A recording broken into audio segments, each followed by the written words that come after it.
A recent case is sparking new questions about whether the law goes far enough to punish dangerous drivers. A man police say was drag racing when he hit and killed a woman 2 years ago faces 90 days in jail. That's because a jury found Anthony Ramos guilty of careless driving, not vehicular homicide, which prosecutors say can be difficult to prove. Kayla Ayers spoke to the DA today about it.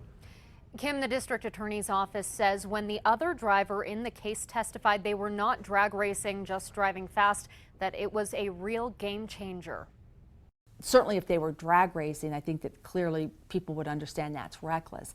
But if there's no indication that they were drag racing, it was an accident that just happened, the jury could empathize with the defendant and find for the lesser.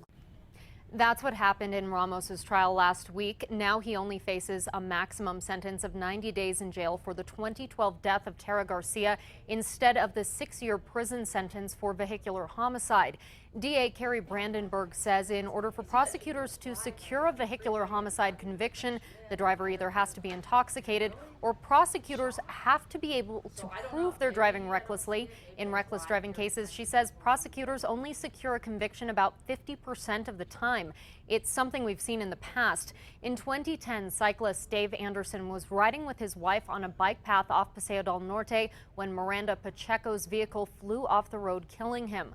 Prosecutors said Pacheco was speeding and weaving in and out of traffic before the crash, but because of reasonable doubt, Pacheco was found guilty of careless driving and sentenced to 90 days in jail. Since then, Anderson's widow has pushed for harsher sentences in cases of careless driving involving death or great bodily harm.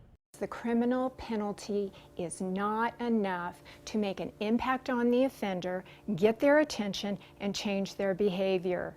It is too minimal, it is too lax, and there needs to be a greater criminal penalty. More time in jail or more time in prison. In the years following Dave Anderson's death, Miranda Pacheco has been arrested for DWI and stealing a purse. Kim, back to you. Okay, thanks, Kayla. Now, another man involved in the death of Tara Garcia, David Jensen, pled guilty to vehicular homicide. He was sentenced to 9 months in prison.